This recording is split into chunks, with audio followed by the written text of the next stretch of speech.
I never thought my own flesh and blood would betray me. Not in a million years.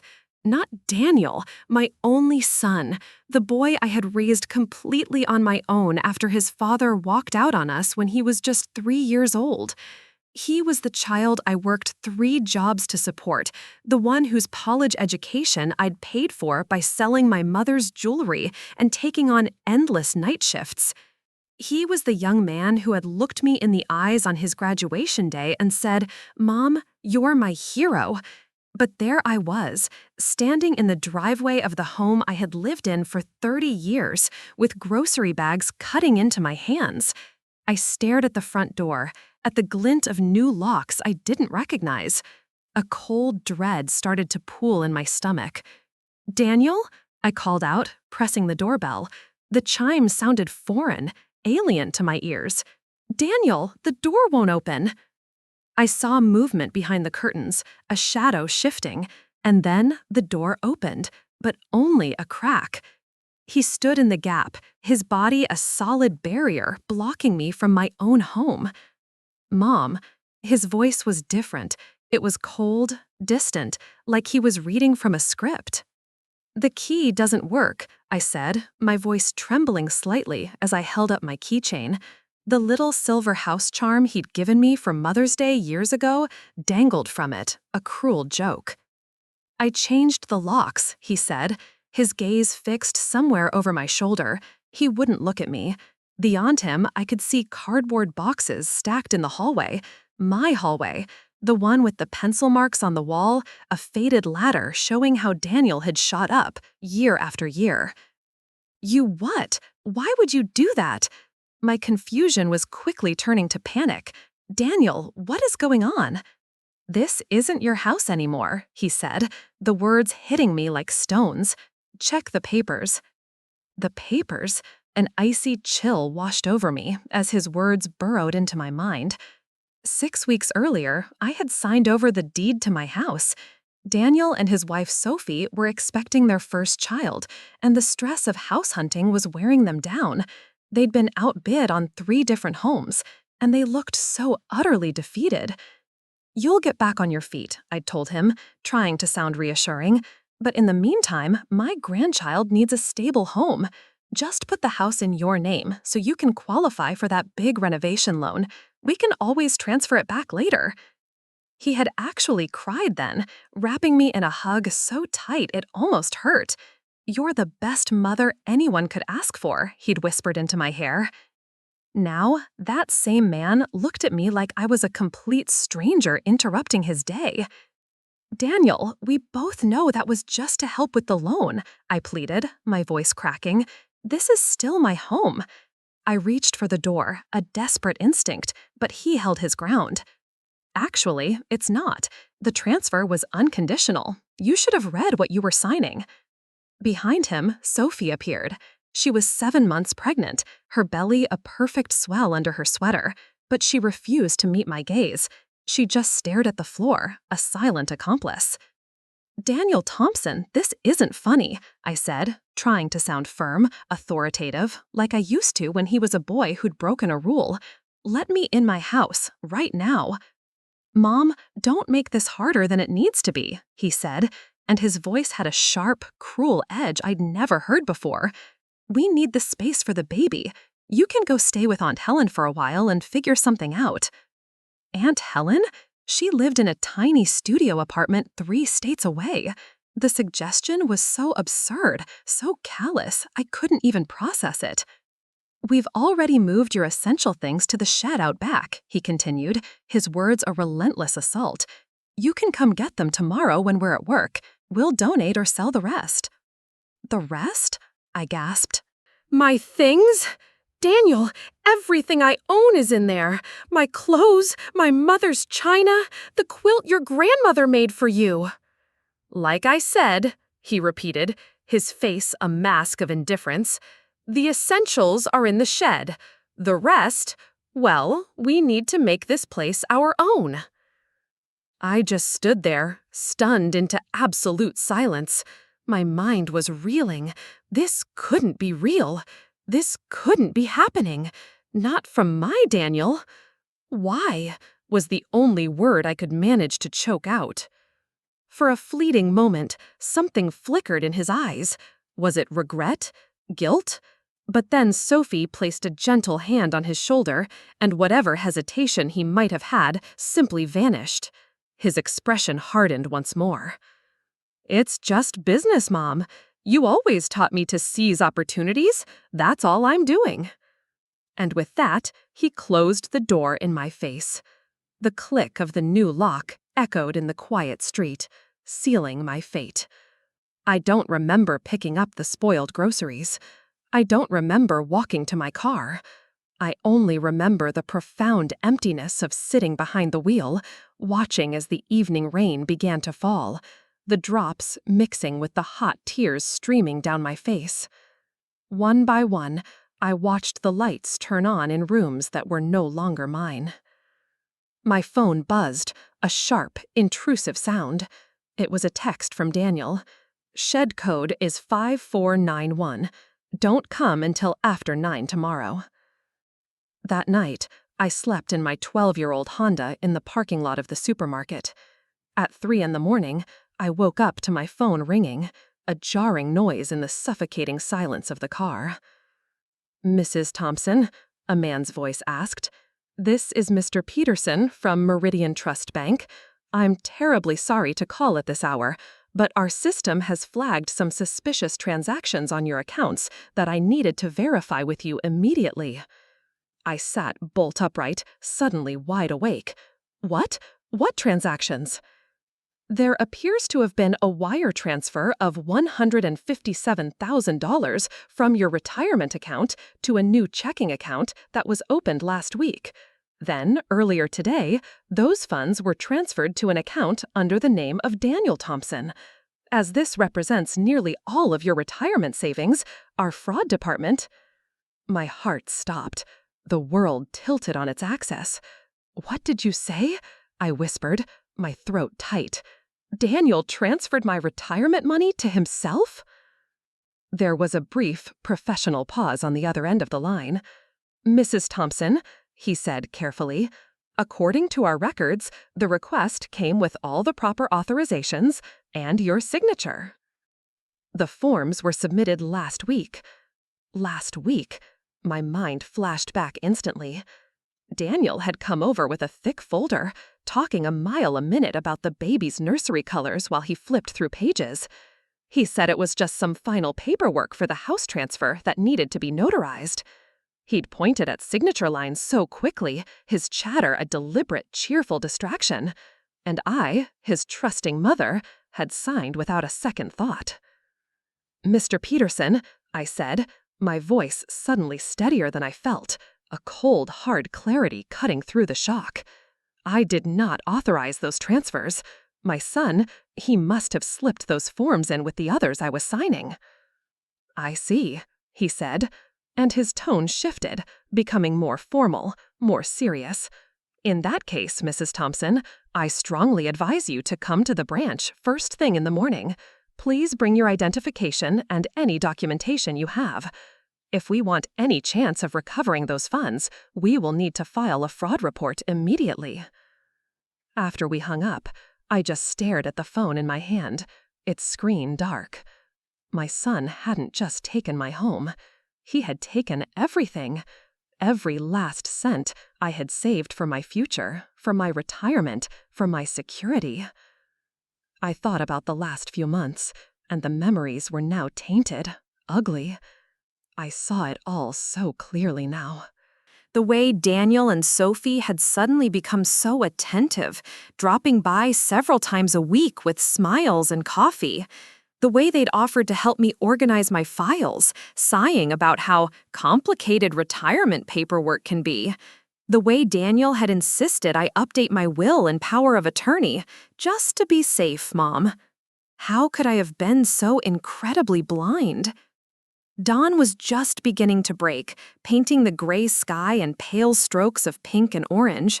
I watched the light change, and with it, something inside me shifted. The tears had stopped. Wiping the dampness from my cheeks, I made a decision.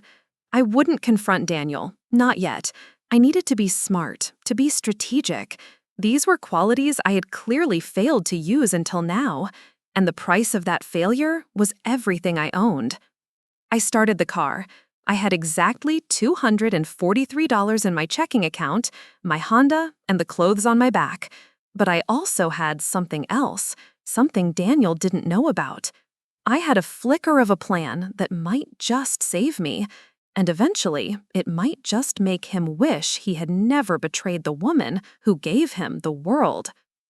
2 hours before Meridian Trust Bank opened, I was sitting in their parking lot. Mr. Peterson became more than just a banker that morning. He became my first ally. As I explained the situation, his professional demeanor cracked, revealing a deep and genuine concern. "What your son did, Mrs. Thompson, it's not just immoral, it's illegal." He slid a cup of hot coffee across the polished surface of his desk. "Financial elder abuse is a very serious crime." "I'm only 58, I said automatically, clutching the warm cup. "Hardly elderly." A small, sad smile crossed his face. In legal terms, anyone over 55 can be considered a vulnerable elder in financial abuse cases. And what Daniel did, tricking you into signing over your retirement funds, that's textbook abuse. He looked at me, his gaze firm. "He's my son," I whispered. "Who stole your home and your life savings?" Mr. Peterson stated, not unkindly. "I've seen this before, Mrs. Thompson. People believe their family would never hurt them, right up until the moment they do. Please, call me Clara May." For the next hour, he helped me file fraud reports and place freezes on all my accounts. We traced what we could, but most of the money had already vanished, transferred to an account at another bank. "We can recover some of the funds through the official fraud claim," he explained, "but it will take time. And given that you did technically sign the documents, it complicates things, even if you were deceived. Do you have any texts, emails, anything that shows your true intent with the house or the money?" I thought back over our conversations. Every single one had been in person. Oh my God, he had been so careful. "You need somewhere to stay," Mr. Peterson said, shifting to practical matters. "Money for essentials. Do you have any assets he doesn't know about?" That's when I remembered. The car, my Honda, it's paid off. It's maybe worth $8,000. "That's something," he nodded, typing into his computer. "And your job?" I let out a humorless laugh. "I took early retirement last year. I wanted to help Sophie during her difficult pregnancy. Daniel said my retirement funds were more than enough to live on." Mr. Peterson's jaw tightened. "I can approve an emergency loan against the potential fraud recovery. It's not much, but it will help get you on your feet." I walked out of that bank with $3,000 in a new account that Daniel couldn't touch and a fragile, threadbare plan. My first stop was the shed behind my former home. The code, 5491, worked. Inside, I found a cruel sampling of my life. There were a few bins of clothes, some basic toiletries, and a single box of family photos. There was no furniture, no kitchenware, none of my mother's precious heirlooms. The rest of my life remained locked inside the house I had spent 25 years paying for. I took what I could fit in my car and drove to the Crestview Motor Inn. For $270 a week, I got a room with a kitchenette and spotty Wi-Fi. It smelled of industrial cleaner and old cigarettes, but it was shelter. It was mine. That night, sitting on the bed that sagged deeply in the middle, I opened my laptop and began my new education, researching elder abuse laws, property fraud, and the limitations of a power of attorney. By midnight, my eyes burned with exhaustion, but I understood my options. None of them were quick, and none of them were certain. The next morning, I called Valeria Ritchie, an old colleague who now ran her own rideshare business. "Clara May, it's been ages," her cheerful voice rang out. "I've been better," I admitted, and gave her the short, painful version of my situation. Valeria's immediate, fiery outrage was a balm to my soul. "That ungrateful little—" She cut herself off. "What can I do? Tell me." "I need work, Val. I have a reliable car and all the time in the world." "Come by the office this afternoon," she said without hesitation. "We're always short on drivers." By the end of the day, I was officially a driver for Drive Her Safe, an all-female rideshare service that catered to women. For 2 weeks, I drove 12-hour shifts, offering airport runs at dawn and giving women safe rides home after their evening shifts. Between fares, I researched my legal options, making appointments with low-cost legal aid attorneys. The consultations were sobering. Yes, I had a case, but proving it would be challenging and expensive. In the meantime, I had to survive. One night, I was driving a young nurse home. She sighed, telling me about her frustration with hospital transportation for elderly patients. "So many just need a reliable ride to their appointments," she said, "but the services are expensive and regular ride shares can be so difficult for older people." Long after I dropped her off, I couldn't stop thinking about what she'd said. By morning, the seed of an idea had been planted. This was 3 weeks after Daniel had locked me out of my life. I was living in a motel and working 14-hour days, but for the first time, I felt a spark of something other than despair. Then came the text. It was from Daniel. "Mom, we need to talk. I know you're upset." I stared at my phone, a storm of emotions churning inside me. There was anger, of course, and a deep, profound hurt. But underneath it all, there was also a small, pathetic hope. A stupid, foolish hope that maybe, just maybe, he regretted what he had done. I took a shaky breath and typed back a single question. "About what?" His response came back almost instantly. "The bank froze some accounts. They're asking questions. We should get our story straight." My blood ran cold. Our story straight. Not, "I'm sorry, Mom." Not, "I made a terrible, unforgivable mistake." He wanted my help. He wanted me to be his accomplice in covering up his own crime. The last pathetic flicker of hope inside me died, extinguished by the sheer audacity of his words. I didn't respond to the text. Instead, I called Mr. Peterson at the bank. "He's feeling the pressure," Mr. Peterson confirmed after I read him Daniel's message.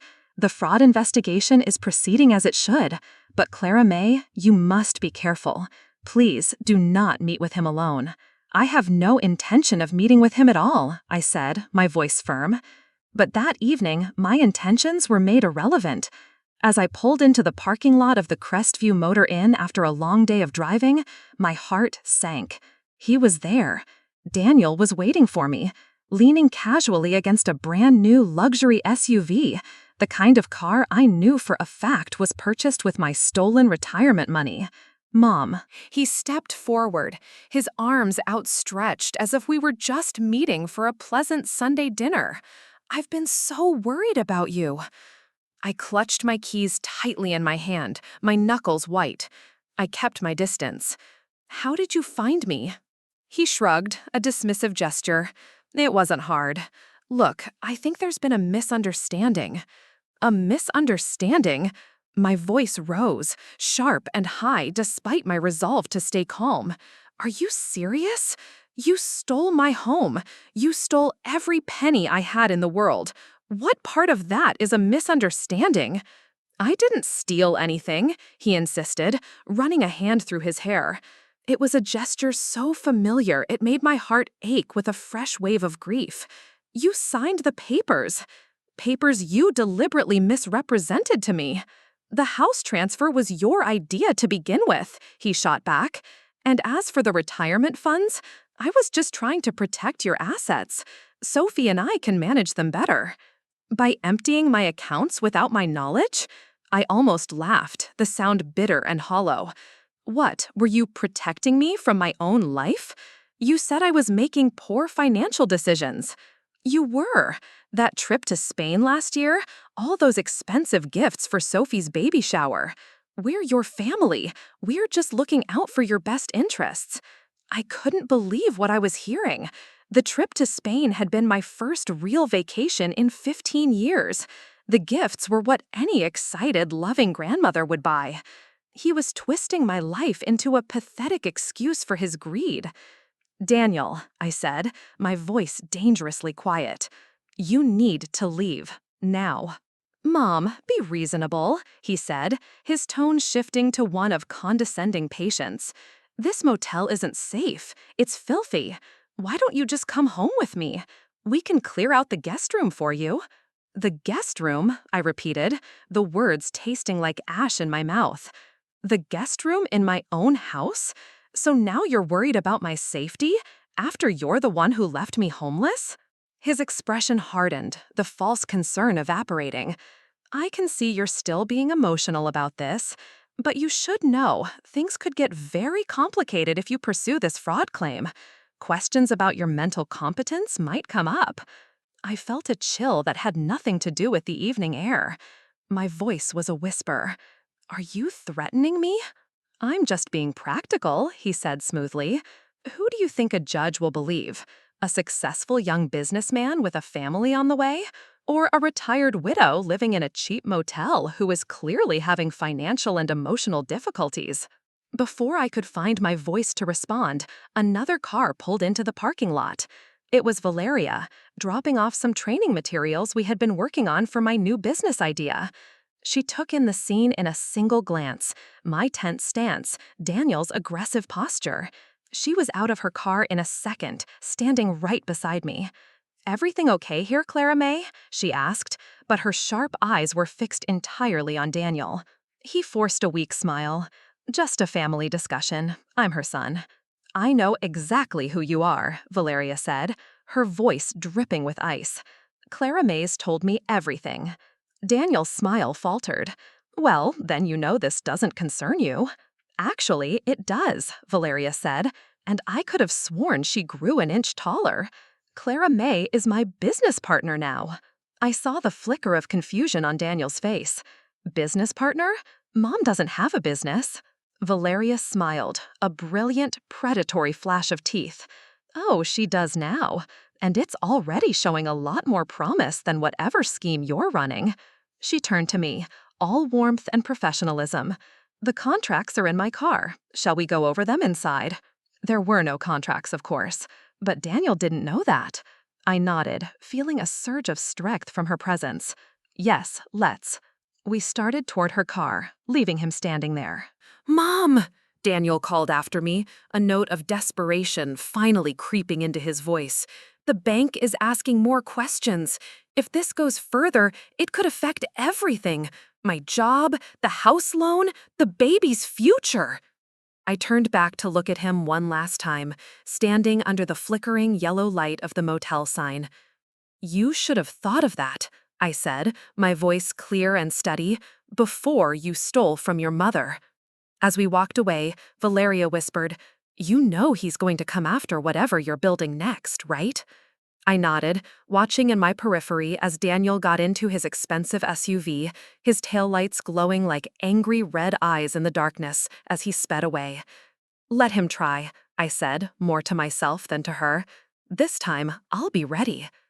What I didn't tell Valeria was that I had already begun to set a trap, one that Daniel would eventually walk right into, likely thinking it was his own brilliant idea. Connect Care rides became official 1 month after I was locked out of my home. Valeria and I partnered to create this specialized division within her main company, Drive Her Safe, focusing entirely on transportation for seniors and clients with medical needs. The plan was simple but deliberate: build something valuable, something that would give me back my financial independence. I didn't want charity. I wanted to rebuild on my own terms. I sold my Honda for just over $6,000. I took that money, along with the remainder of my emergency loan from the bank, and invested it all.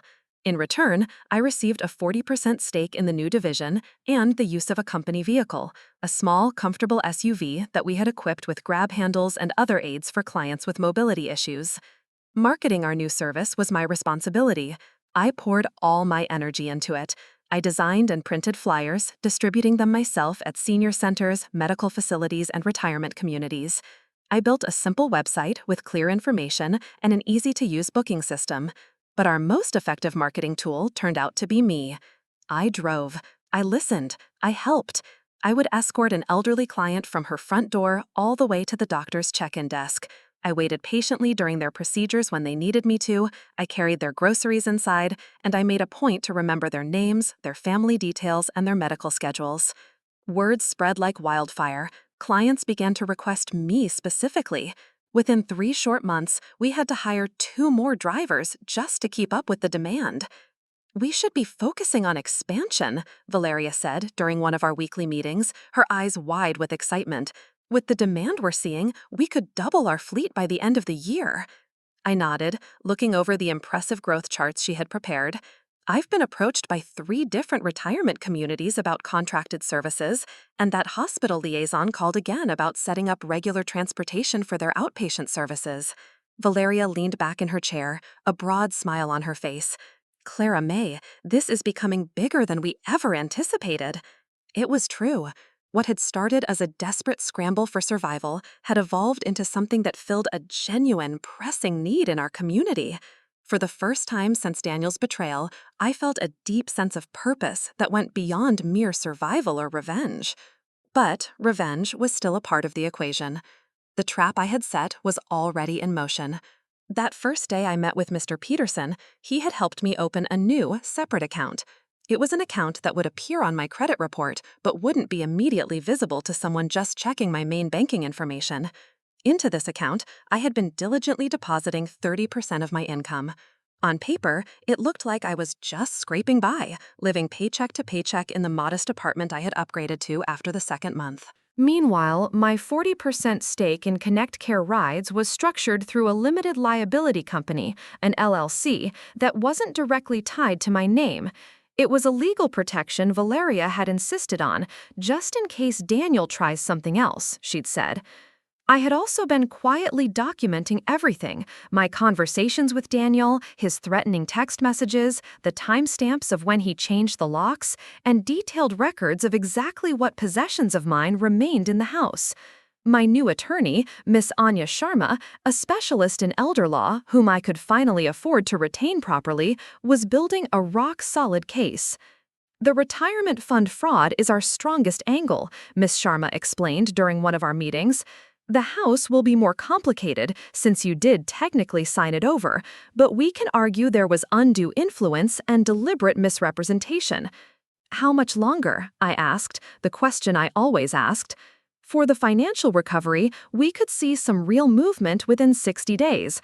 The house, that could be a year or more in the courts." I nodded, resigned to the frustrating timeline. Even after everything, a part of me still struggled with the idea of my own son facing criminal charges. 6 months into my new life, I received an unexpected visitor at the modest office space we had recently leased for Connect Care Rides. It was Sophie, my daughter-in-law. She stood nervously in the reception area, cradling her 3-month-old daughter against her chest. My heart clenched at the sight of my granddaughter, my beautiful Amelia, whom I had never even met.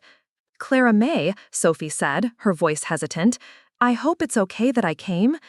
I gestured toward my small office, somehow managing to keep my exterior composed while my emotions churned like a violent sea beneath the surface. The baby, Amelia, slept peacefully, blissfully unaware of the tension that filled the air around her. Once the door was closed, Sophie's words came out in a rush. "I didn't know," she blurted out, "about the retirement money. I swear, Clara May, Daniel told me you had gifted us the house because you wanted to downsize, and that you just changed your mind and got angry afterward." I studied her face, searching for any sign of deception. "And you believed him? You believed that I would choose to sleep in my car rather than simply downsize to an apartment?" Her face flushed with shame. "He said you were being difficult, that you'd refused his offers to help you find a new place." She bounced the baby gently as Amelia began to stir. I knew something wasn't right, but Daniel kept saying it was just temporary drama, that you'd come around eventually. "And now?" I asked, my eyes drawn to Amelia's tiny, perfect features. Oh my God, she looked so much like Daniel did when he was a baby. "Now things are falling apart," she admitted, her voice cracking. "The bank has frozen our accounts. There's talk of a formal investigation. Daniel, he's not himself. He's drinking too much, staying out late. He's started talking about moving us to his cousin's place in Texas. Running away won't solve his problems. I know that." Tears began to well in her eyes. "I found the papers, Clara May, in his desk, the ones with your signature for the retirement transfers. I saw how he'd slipped them in with the house documents. She shifted Amelia to her other arm, her movements jerky, and I found texts between him and his friend Leo, discussing how to get you to sign everything without reading it. My heart began to pound against my ribs. You have proof? She nodded, reaching into her diaper bag. I can't be a part of this anymore. It's wrong. I don't want my daughter growing up with this shadow over our family. She pulled out a small thumb drive. A part of me wanted to reach out and comfort her, but a harder, colder part of me remembered how she had stood there silently that day, saying nothing as her husband locked me out of my life. Why come to me now, Sophie? Why not go to the police? He's still my husband, she whispered, looking down at her sleeping baby. Amelia's father. I don't want him to go to jail. I just want him to make this right. She held out the thumb drive. Here is everything I found. The papers, the texts, bank statements showing where the money went. Use it however you need to. But if there's a way to resolve this without criminal charges, I'm asking you, please consider it. I took the drive from her. Our fingers briefly touched, the first physical contact I'd had with my family in half a year. I can't make any promises, Sophie. What Daniel did wasn't just a mistake. It was calculated theft. I know, she said, as fresh tears spilled down her cheeks. But he's scared now. The fraud investigation, your lawsuit, he knows he's cornered. He might be willing to negotiate. After she left, I sat alone in my office for a long time, the small thumb drive feeling heavy in my hand. If Sophie was telling the truth, this evidence could change everything. But something felt off. The timing of it all, Sophie's sudden crisis of conscience. I called Miss Sharma and explained the visit. This could be genuine remorse, my lawyer said cautiously. Or, I finished her sentence, it could be another trap. Daniel realizes he's in trouble, so he's using Sophie to gain my sympathy and find out about my legal strategy. I would advise caution, Miss Sharma said. Don't contact Daniel directly. Let my team review what's on this drive first, just in case it's not what she claims.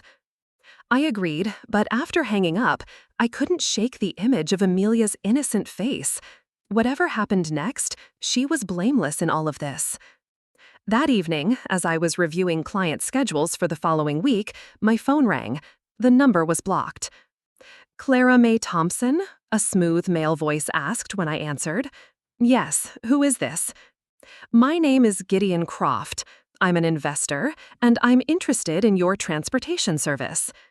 I frowned, immediately on high alert. We weren't well known enough to be attracting random investor interest. This felt wrong. We're not currently seeking investment, I said politely but firmly. Even if the offer were, say, substantial enough to buy out your partner and expand operations statewide. A chill ran right through me. How did he know about my partner? How could he possibly know we were considering expansion? How did you get my number, Mr. Croft? There was the slightest hesitation on his end. Through mutual business connections. I understand your situation, Mrs. Thompson. A new business owner, previously retired, looking to secure your financial future after certain setbacks. He knew. He knew about me. He knew about my circumstances. My mind raced. I'd like to meet, he continued, his voice slick with confidence. Discuss potential opportunities. Your business model has significant scaling potential. I kept my voice steady, betraying none of the alarm bells screaming in my head. Send me your professional information via email. I will consider it. The moment I hung up, I called Valeria.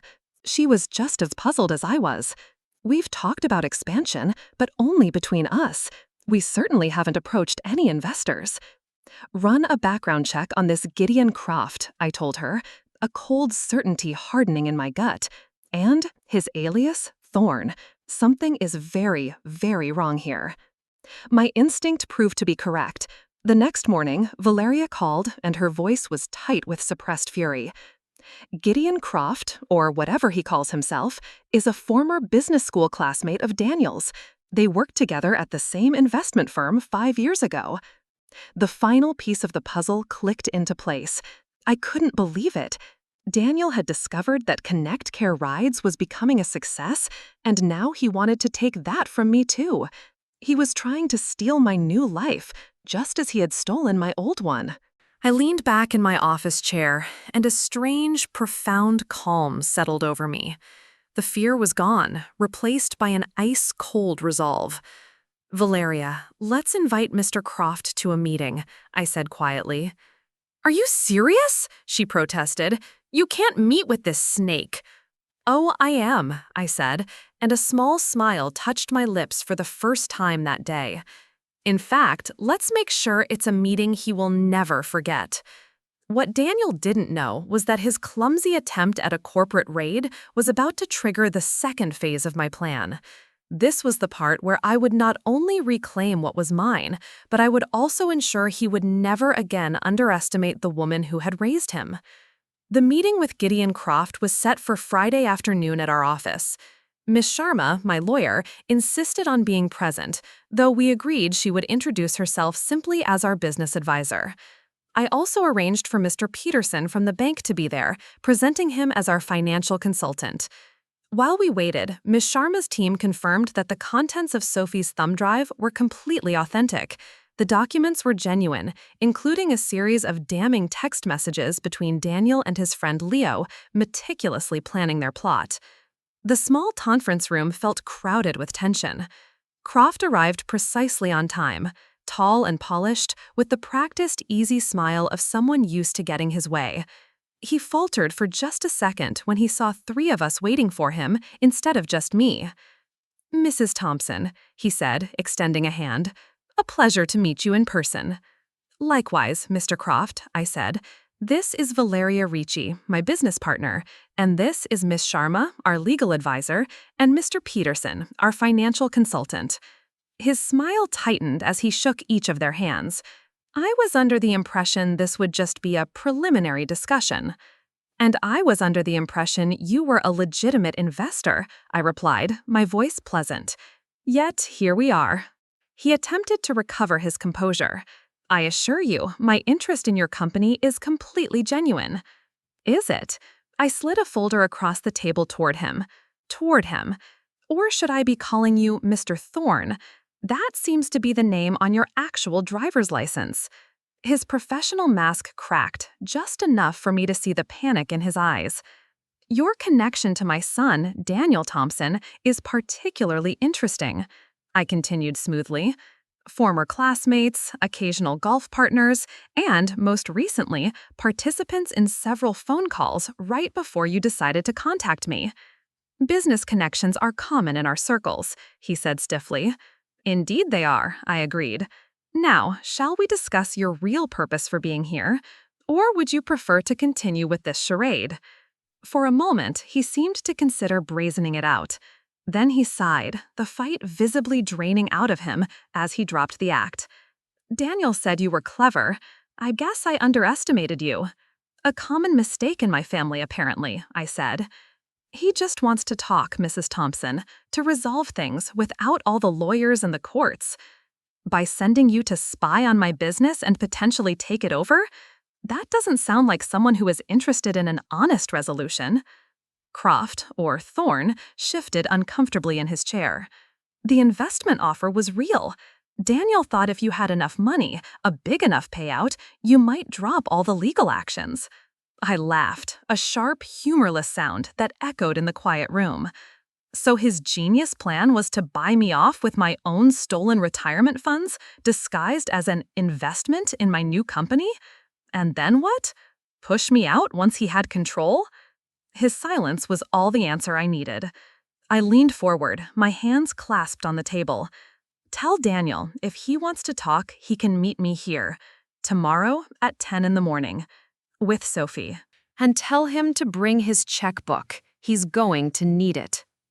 After Croft left, Miss Sharma looked at me, a flicker of concern in her eyes. "Are you sure about this, Clara May, meeting them here without filing the new evidence with the court first?" "I'm sure," I said, my voice steady. "It's time to end this. on my terms. That night, I barely slept. It was not from anxiety, but from a state of hyper-focused clarity. I meticulously reviewed every detail of my plan, every document, every possible outcome. By morning, I was ready. Daniel and Sophie arrived at exactly 10 o'clock, with Amelia sleeping peacefully in a carrier. Sophie looked pale and nervous, while Daniel wore an expression of confident, almost cheerful ease.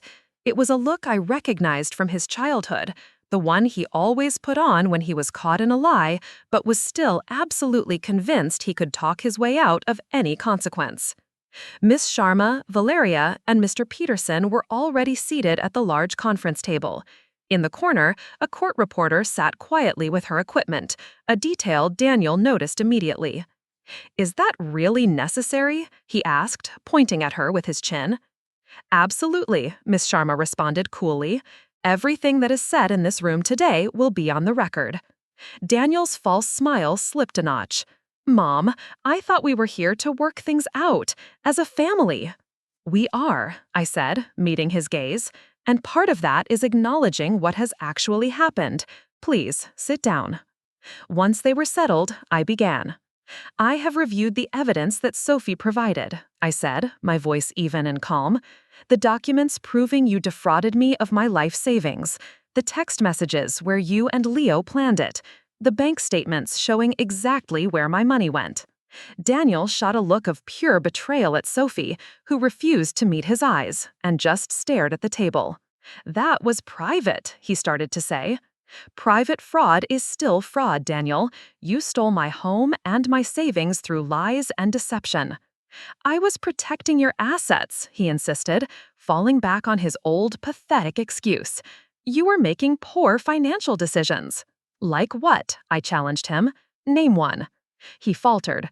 "The trip to Spain. Those expensive. My first vacation in 15 years cost $3,200 in total.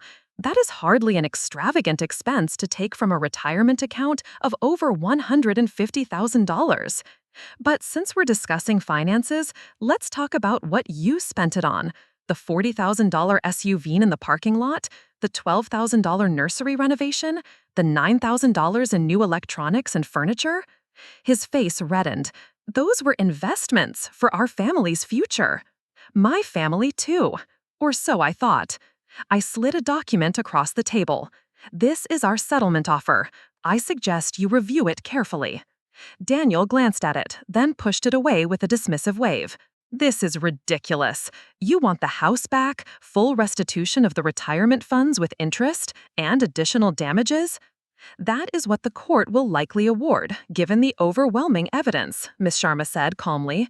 "This offer is actually quite generous because it allows you to avoid criminal charges." "Criminal charges?" Daniel actually laughed, but I could see the raw fear behind his eyes. "Oh, come on, Mom. You wouldn't do that. Not to your own son." "Wouldn't I?" I met his gaze and held it, letting the full weight of my next words land. "You left me homeless, Daniel.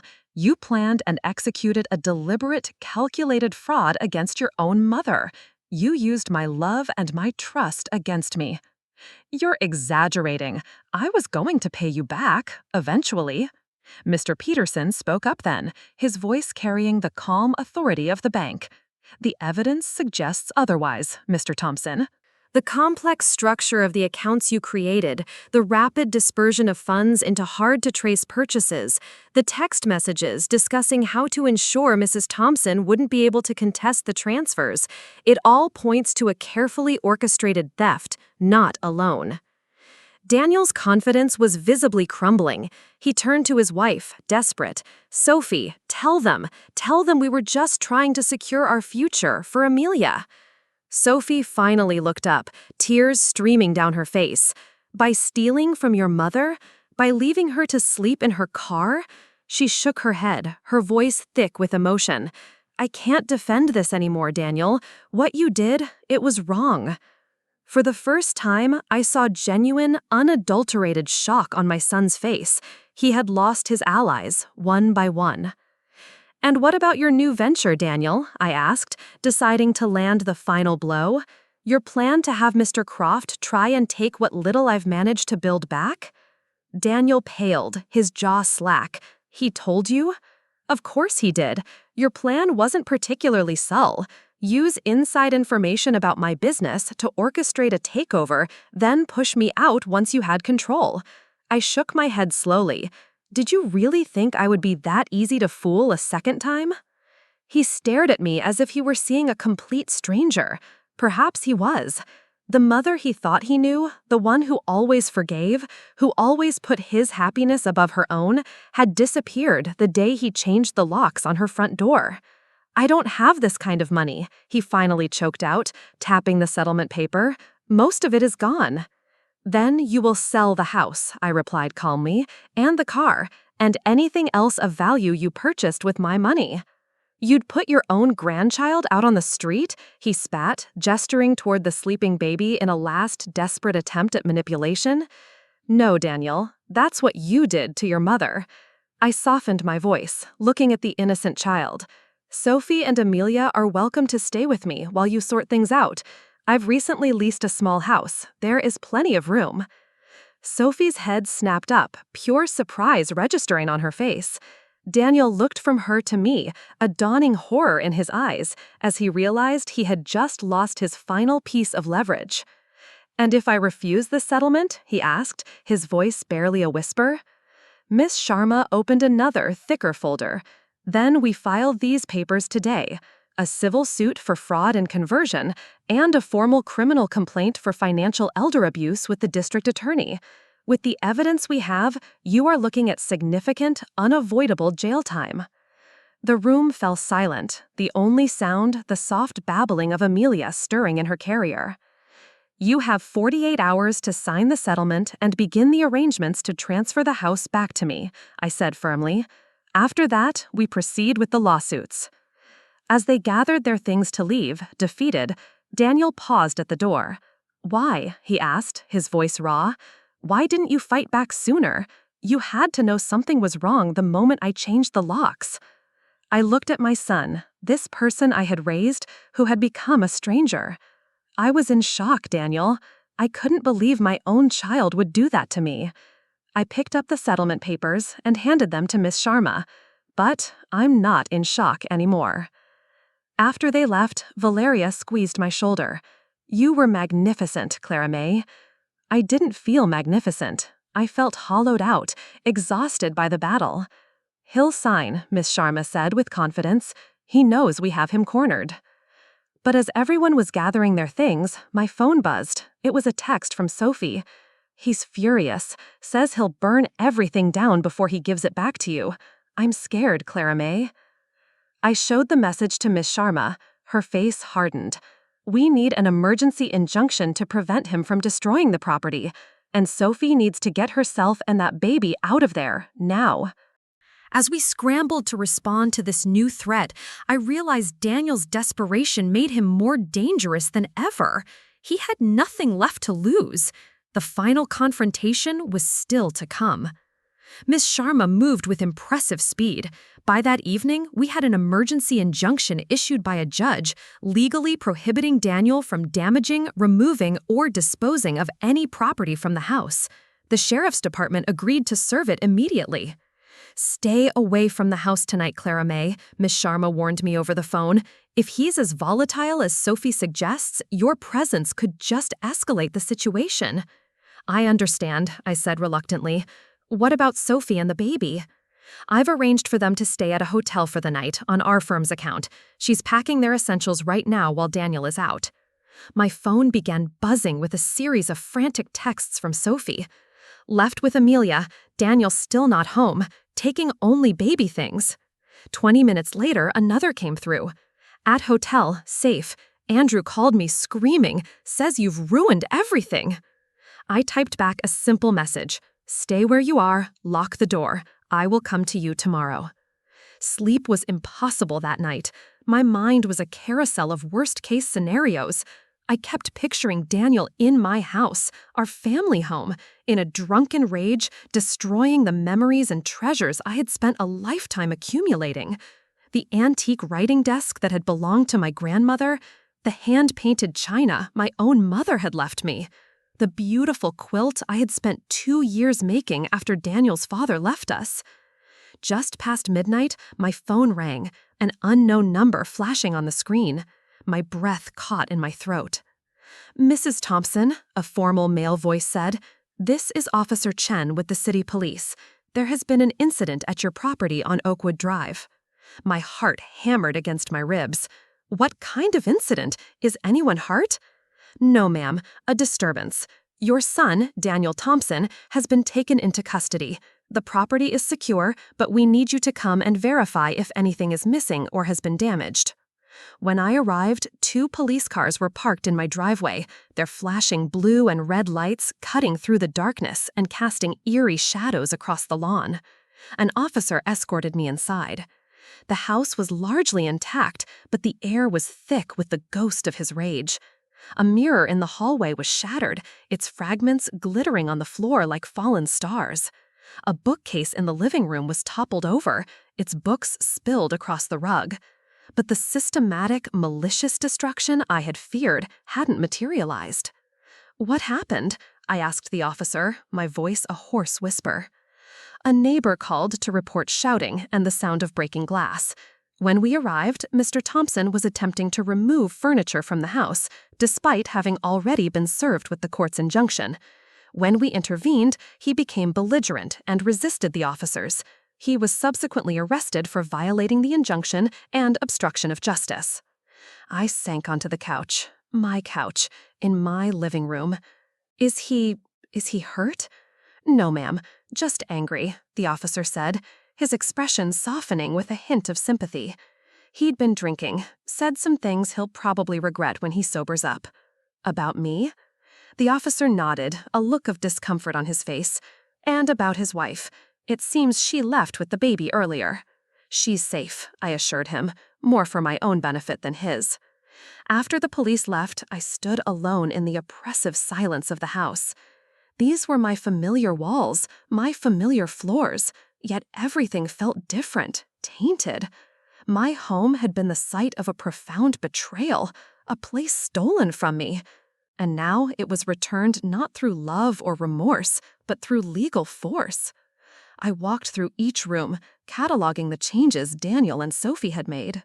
The nursery, which was formerly my sewing room, was painted a soft yellow, with charming woodland creatures stenciled on the walls. Amelia's crib stood empty, waiting for a baby who might never sleep there.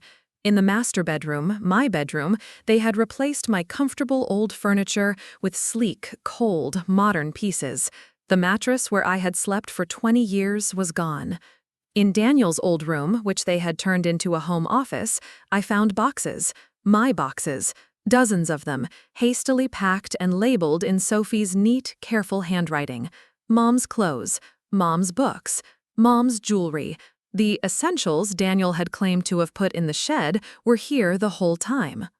At the bottom of one box, wrapped carefully in tissue paper, I found it, the little silver house charm from my keychain, the one he had given me for Mother's Day so many years ago. He must have taken it off before callously tossing my keys aside. I clutched the small, cool piece of metal in my palm, and the dam finally broke. I sat on the floor amidst the boxes of my life and wept. I wept for everything I had lost, not just the possessions, but the trust, the family, the future I had so happily imagined with my son and my granddaughter. Morning found me asleep in an armchair, the silver charm still held tight in my hand. My phone woke me. It was Miss Sharma. "Daniel is being released on bail," she said. "The DA is considering additional charges beyond violating the injunction." "What kind of charges?" "Attempted grand theft, for starters. He was trying to load your grandmother's antique desk into a rented truck when the police arrived. Given the value of the piece and the fact that he'd already been served with the order," her voice trailed off. I closed my eyes, a wave of exhaustion washing over me. Can you delay any new charges? Just for a day or two? Clara May, after everything he has done to you." "I know what he's done," I said softly, "but I need to talk to him first. One more time, without lawyers, without police." There was a long silence on the other end of the line. "I can probably buy you 48 hours, she finally said. "But please, be careful. He's desperate and angry." "I know my son, Miss Sharma, better than he thinks I do." I spent the day sorting through my belongings, slowly, painstakingly, putting my house and my life back in order. Around 3 o'clock, Sophie arrived with Amelia. "Daniel is staying with a friend," she said, bouncing a fussy Amelia on her hip. "He won't tell me which one, just said he needs time to figure things out." I took Amelia from her arms, finally feeling the perfect, warm weight of my granddaughter. "And what about you?" I asked Sophie. "What do you need?" Her composure finally cracked. "I don't know anymore. Everything is falling apart." "Tell me the truth, Sophie," I said gently, guiding her to the couch. "All of it. How much did you really know about what Daniel was planning?" She wiped at her eyes, the story tumbling out. She admitted she'd been willfully blind, that she had wanted to believe Daniel's lies because the alternative was too painful to face.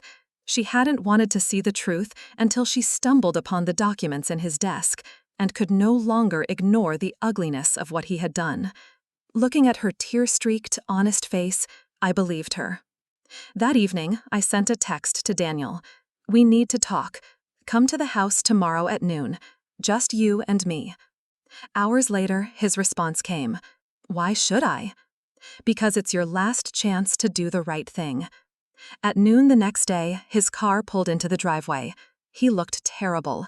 Unshaven, his clothes rumpled, his eyes bloodshot. The polished, confident son I had known was gone, replaced by this broken stranger. I opened the door before he could knock. He stepped inside, his eyes darting around the house he had so briefly claimed as his own. He followed me to the kitchen table, the same one where I had taught him his multiplication tables, where we had shared thousands of meals. I had prepared coffee and set out 2 mugs, a small, fragile gesture of normalcy in our utterly broken relationship. "The police said you were trying to take my mother's desk," I began. He stared into his untouched mug. "I wasn't stealing it. I was moving it to storage so it wouldn't get damaged." His shoulders slumped. "I don't expect you to believe anything I say anymore." "You're right about that," I said softly. "Why, Daniel? I've been asking myself for months. Why did you do this?" For a long moment, he was silent.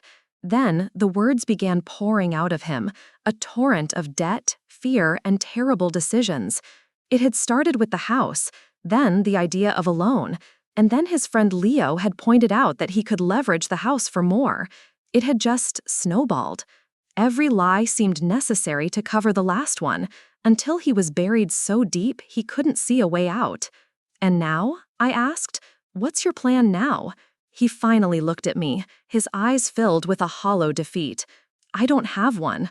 I've lost everything. My wife, my home, my reputation. My boss put me on administrative leave. There's a potential criminal case. You did this to yourself, Daniel." "I know," his voice broke. "I know, Mom." After a long silence, I placed a new folder on the table. "This is my final offer," I said. He opened it cautiously. His expression shifted confusion to utter disbelief.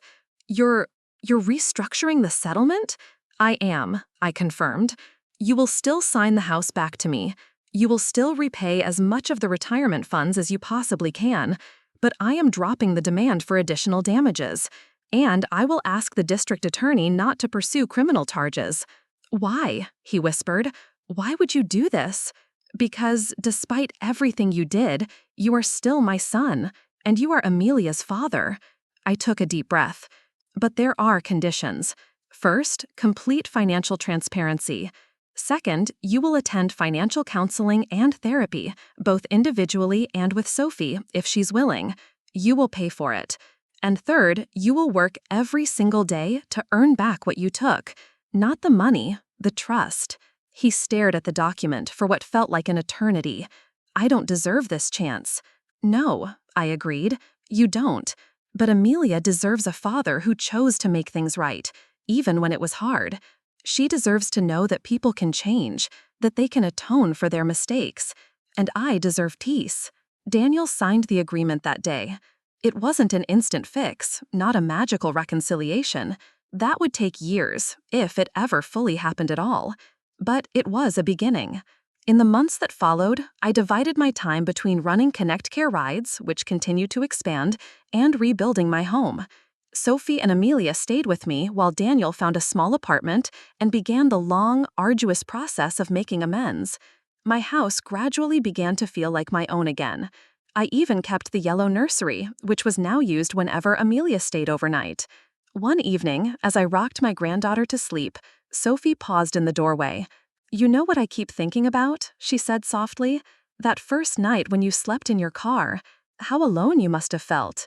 I looked down at Amelia's peaceful, sleeping face. I admitted. But not anymore. How did you do it?